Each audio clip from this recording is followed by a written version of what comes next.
మాతృదేవోభవ. మూడు చదువనట్టి ముత్తైదువవు నీవు, ఎట్టి లెక్కనైన కట్టగలవు. కాకి లెక్కకైన కంప్యూటరుల గొల్చు యుగము మాది, వింత జగము మాది. మద్యపానం అనే మహావ్యసనం మానవత్వాన్ని ఎలా నాశనం చేసేస్తుందో మనకు అవగాహన కావిస్తూ ఉన్న మహాభారత కథాశ్రవణం కోసం ఎదురు చూస్తూ ఉన్న భక్తి టీవీ ప్రేక్షక మహాశయులందరికీ కవి బ్రహ్మ ఉభయ కవి మిత్రుడు తిక్కిన సోమయాజి రచించిన ఆంధ్ర మహాభారతం ఆశ్రమవాస పర్వానికి సాగుతున్న సామాజిక వ్యాఖ్యలో 1794వ భాగానికి స్వాగతం పలుకుతున్నాం.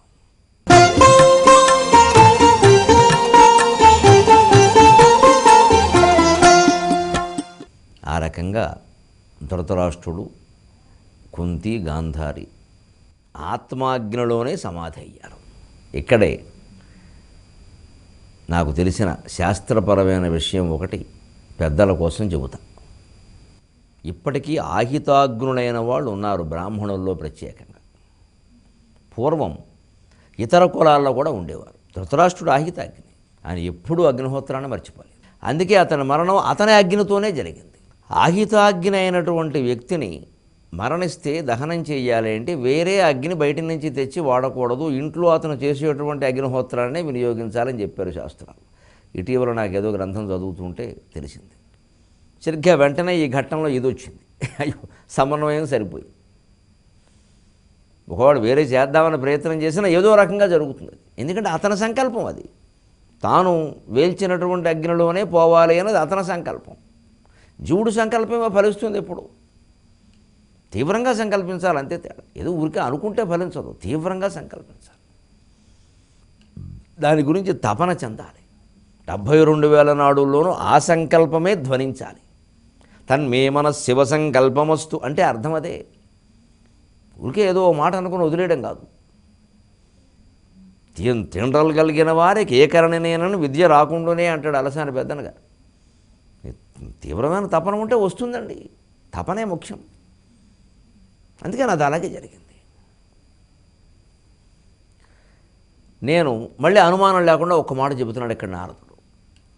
ఇవన్నీ జరిగినప్పుడు సాధారణంగా వెంటనే ఆ కళేబరాల కోసం వాటి కోసం ఆశపడతారు ధర్మరాజు. అవి కుదిరే పని కాదు. నేను 3 కళేబరాలు చూశాను, దగ్ధం అయిపోయి ఎముకలు మిగిలినవి. ఇది ఒకటి చాలా ప్రమాణం అండి. ధర్మశాస్త్రం ప్రకారం చూసినా, న్యాయం చట్టం ప్రకారం చూసినా చనిపోయిన వాళ్ళ కళేబరం దొరికే వరకు వారు చనిపోయినట్టు కాదు. అందుకే ఇక్కడ మళ్ళీ అనుమానం లేకుండా నారదుడు చెప్పేశాడు ఆ విషయాన్ని, నేను చూశాను అని. అందుకే మనకి రామాయణ భారతాల మధ్యలో పోలికగా పెద్దలు మైలవరపు శ్రీనివాసరావు గారు చెబుతుంటే విన్నాను నేను. మహానుభావులు. చాలా చక్కగా ఉంది మాట అనుకున్నాను నేను, చాలా సూక్ష్మంగా కూడా. రాముడు పుట్టాడు కానీ మరణించలేదు, కృష్ణుడు పుట్టలేదు కానీ మరణించాడు అన్నారు. రాముడు పుట్టాడు, ఆ శరీరంతో పుట్టాడు. పుట్టక మరణం అనేది ఆ శరీరానికే జరగలగా ఇంకో శరీరంతో మరణిస్తే మరణించినట్టు ఎలా అవుతుంది? ఆ శరీరమే. రాముడు ఏ శరీరంతో పుట్టాడు ఆ శరీరంతో పుట్టాడు. కానీ ఆయన ఆ శరీరం మరణించింది అనడానికి మనకు ఆధారం లేదు. ఎందుకంటే సరయూ నది ప్రవేశం చేశాడు, ఇప్పటి వరకు ఆ శరీరం దొరకల. అందుకని పోలీసు వారి చట్టం ప్రకారం శరీరం దొరికే వరకు జీవి మరణించినట్టే లెక్క. అందుకే సుభాష్ చంద్రబోస్ గురించి గొడవలు జరగట్లా అంతే. అందుకని రాముడు మరణించలేదు. ఒక చమత్కారం ప్రకారం చెప్పాలి, తాత్విక చమత్కారం. కృష్ణుడు విశేషం ఏంటంటే కృష్ణుడు మరణించాడు, ఆ శరీరం దొరికింది, అర్జునాదులు అంత్యక్రియలు చేశారు. కానీ కృష్ణుడు పుట్టనలేదు. ఎందుకంటే ఏ శరీరం అయితే కృష్ణుడు శరీరం మరణించినట్టుగా మనకి భారతంలో ఉందో ఆ శరీరంతో ఆయన పుట్టలేదు. చతుర్భుజం శంఖచక్ర గదా పద్మాలతో పుట్టాడు ఆయన చెరసాల్లో. ఆ తల్లి నేను నిన్ను భరించలేను అంటే చిన్నపిల్లాడిగా మారాడు.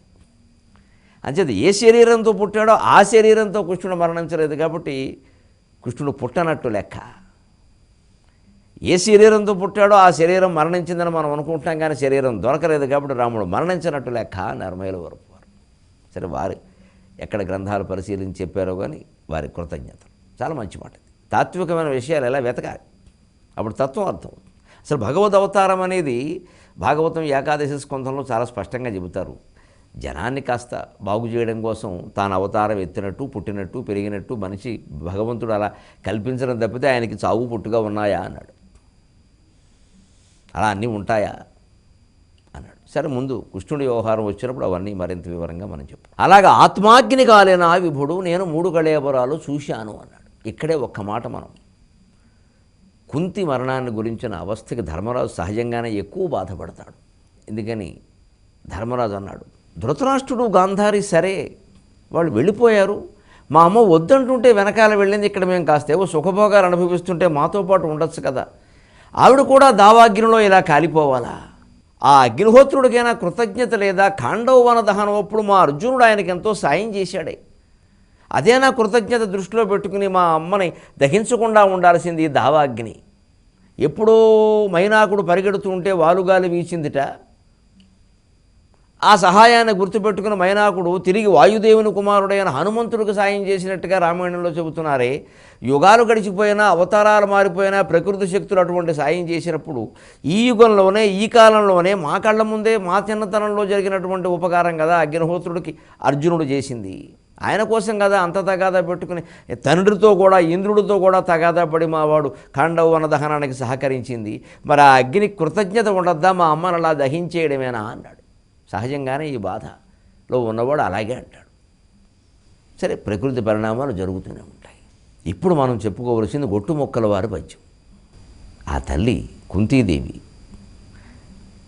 ప్రాణాలు పోతుంటే, లేదా దానికి కొద్దిగా ముందు పోని ఇక జరిగిపోతుంది తప్పదు అని లోపల జీవికి అనిపిస్తూ ఉంటుంది సహజంగా. ఆ సమయంలో వ్యాసుడితో ఓ మాట అందట, స్వామి పంచమ వేద రూపమున విశ్వవ్యాప్తి చేకూర్పగా తామేమో రచయించుచుంటిరటగాదా భరతాఖ్యానము. స్వామి పంచమ వేద రూపమున విశ్వవ్యాప్తి చేకూర్పగా తామేమో రచయించుచుంటిరటగాదా భరతాఖ్యానమున్. స్త్రీ మర్యాదను వీటబుచ్చిన నను చిత్రించు ఘట్టంబులన్. స్త్రీ మర్యాదను వీటబుచ్చిన నను చిత్రించు ఘట్టంబులన్. మామా ఇంచుక సంశయింపక అధర్మం వే నిరూపింపుడి. మామా ఇంచుక సంశయింపక అధర్మం వే నిరూపింపుడి అని ప్రార్థించిందిట. ఆ పద్యంతో కుంతికి మనం శ్రద్ధాంజలి ఘటిద్దాం. గొట్టుముక్కల వారి పద్యం అంటే కుంతీదేవికి కూడా చాలా. నేను గొట్టుముక్కల వారి వారసులకి టీవీ ముఖంగా విజ్ఞప్తి చేస్తున్న, వారు ఎక్కడున్నారో ఏమిటో నాకు తెలియదు కాబట్టి, వారి పుత్రపౌత్రులు ఎవరు ఎక్కడ ఉంటున్నప్పటికీ కుంతి కావ్యాన్ని వెంటనే అచ్చు వేయించి ప్రజల్లోకి వెళ్ళేలా చేయాలి. చాలా గొప్ప కావ్యం. గొట్టుముక్కల రామకృష్ణ శాస్త్రి గారి కుంతి కావ్యము అంటే ఆంధ్ర ఆధునిక సంక్షిప్త మహాభారతం. ఆధునికాంధ్ర సంక్షిప్త మహాభారతం కేవలం కుంతి కథ కాదు, ఆధునికాంధ్ర సంక్షిప్త మహాభారతం. నేను మొత్తం పద్యాలన్నీ చదివి చెబుతున్నాను. చాలా పద్యాలు ఇందులో నేను ఉత్సాహాన్ని ఆపుకోలేక ఉదాహరించాను కూడా. చాలామంది పెద్దవాళ్ళు సంతోషించారు. అటువంటివి మళ్ళీ మళ్ళీ పునఃప్రసారం ఏదో టీవీలో చూడండి మంచి ధారావాహికలు మళ్ళీ ప్రసారం చేస్తారు. కావ్యాలు అలా ఉండాలండి. వారసులు చేయవలసిన పని ఇది. చేసి కాస్త ఏదో ప్రజలకు అందుబాటులో ఉండే విధంగా అందజేసేస్తే అవి నిలబడతాయి. ఆ మహానుభావుల గొప్పతనం తెలుస్తుంది. పితృదేవతల రుణం తీర్చుకున్నవారు అవుతారు. ఎంత గొప్ప పద్యాలు ఇవన్నీ. స్వామి పంచమ వేద రూపమున విశ్వవ్యాప్తి చేకూర్పగా తామేమో రచయించుచుంటిరటగాద భరతాఖ్యానము. మా కథ ఏదో అన్నదమ్ములు కొట్టుకున్న కథ అనుకున్నాం మేము. ఆడవాళ్ళని 10 మందిలో అల్లరి పెట్టిన కథ అనుకున్నాం. తల్లులు చిన్నతనంలోనే కని బిడ్డల్ని వదిలేసేటువంటి దారుణ కథ అనుకున్నాం స్వామి. కానీ దీన్ని మీరు విశ్వవ్యాప్తి చేకూర్చడం కోసం భారతంగా రచిస్తున్నారట. నాకు తెలిసింది.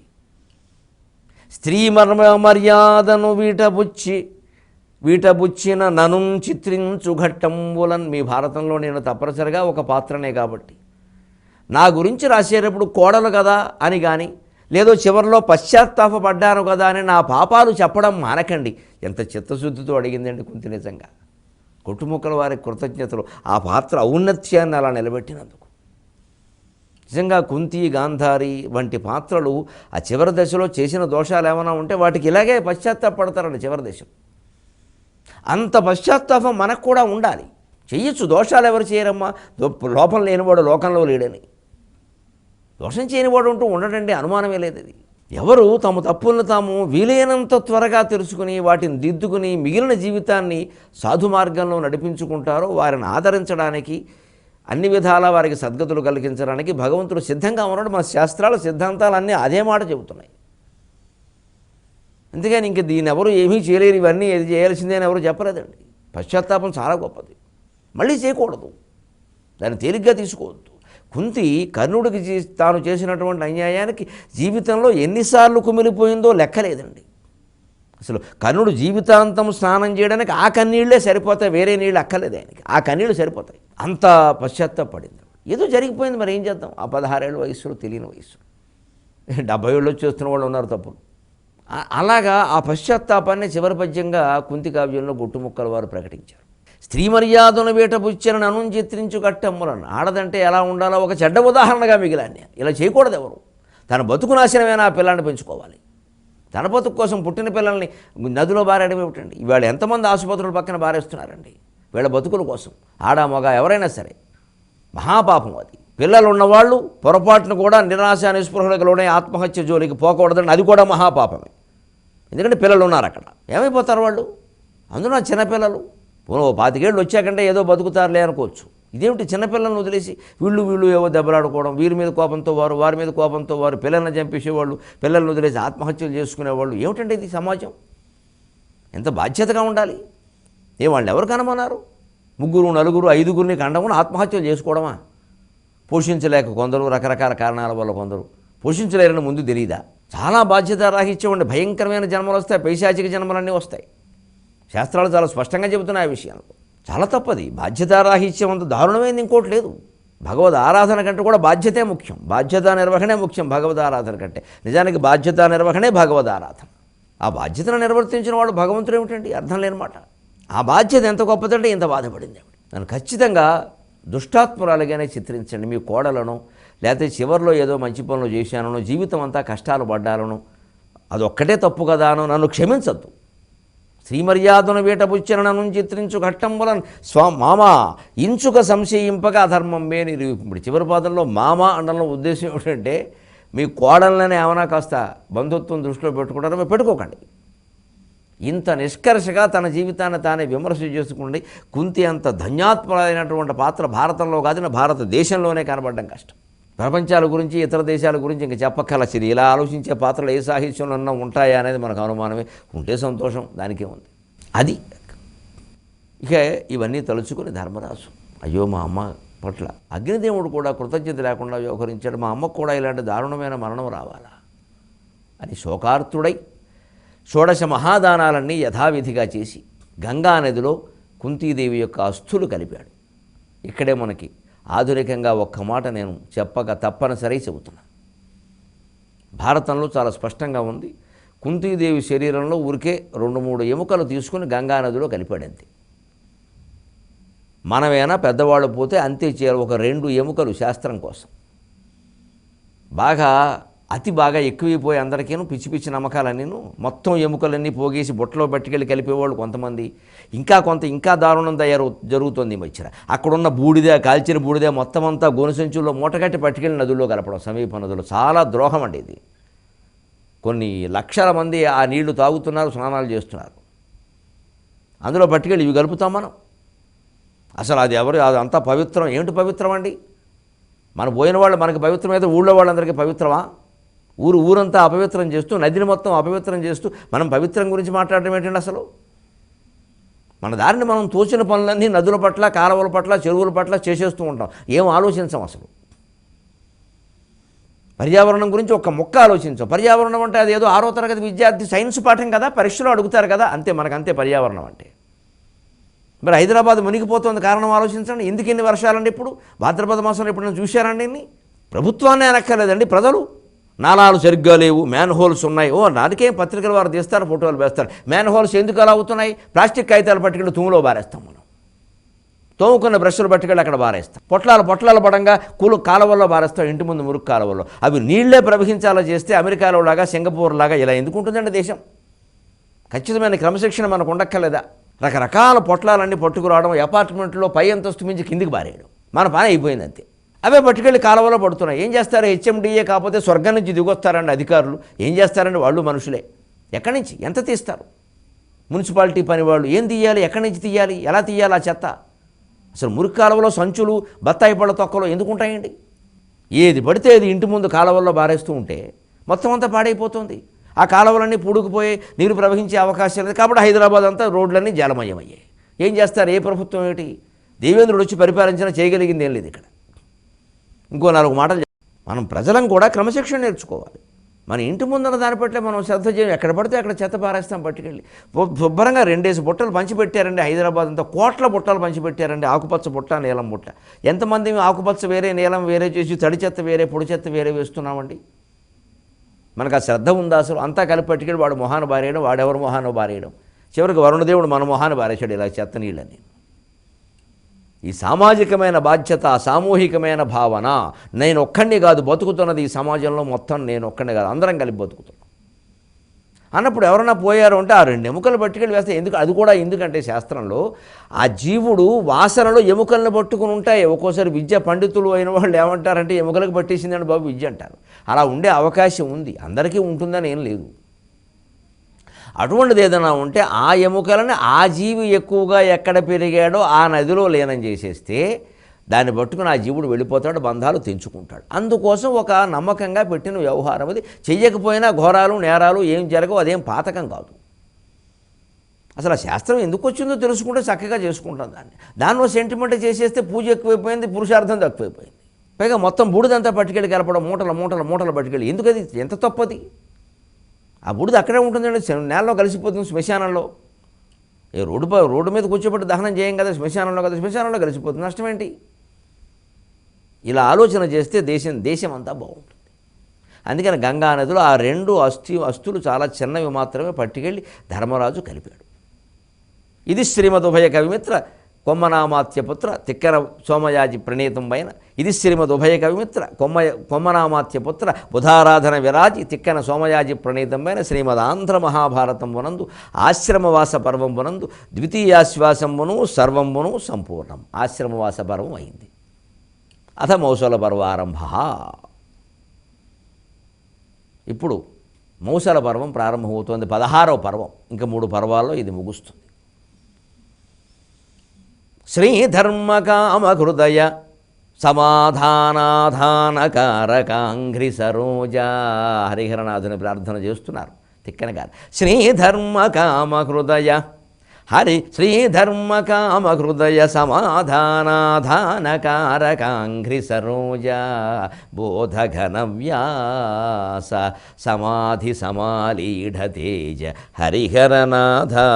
బోధఘన వ్యాస పరసమాధి సమాలీఢతేజ హరిహరనాథ అన్నారు. హరిహరనాథుణ్ణి ఎంత గొప్పగా విచిత్రంగా తాత్వికంగా స్తుతిస్తున్నారో చూడండి తిక్కన గారు. శ్రీధర్మకామహృదయ సమాధాన అధానకారక అంఘ్రి సరోజ.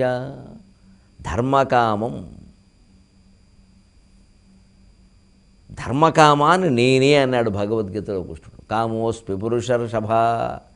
ధర్మ ప్రవృత్తి కలిగి ఉంటే అతని కామవాంఛ కూడా నేనే. కేవలం ఇది లైంగిక వాంఛ గురించి చెప్పింది కాదు, అన్ని కోరికలకి. అంతే శ్రీధర్మకామ హృదయ.